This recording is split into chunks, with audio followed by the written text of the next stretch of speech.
à Bagot, bon, j'ai passé toute ma carrière à être étudiant et professeur d'histoire et formateur en histoire.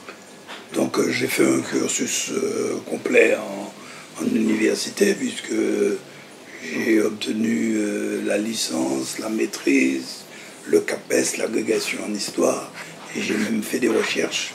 Je me suis beaucoup intéressé à l'histoire sociale et plus tard à l'histoire des femmes, parce que je trouvais que c'était des gens qu'on avait beaucoup ignorés.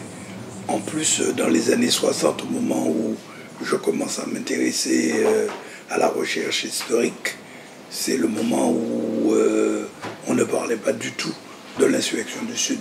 C'était un événement qui était quasiment méconnu.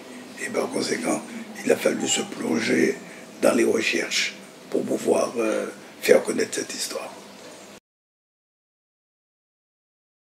Or, l'insurrection du Sud, c'est l'événement le plus important comme révolte qui s'est déroulée à la Martinique, puisque ça a été une immense révolte.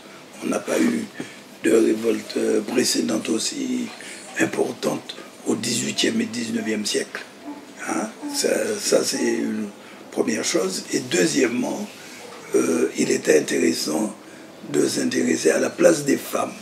Parce qu'au XIXe siècle, on remarque qu'on parle beaucoup des événements, des insurrections, mais on ne parle pas beaucoup de la place des femmes, alors que finalement, les femmes ont joué un très grand rôle dans toutes les mobilisations sociales du XIXe siècle.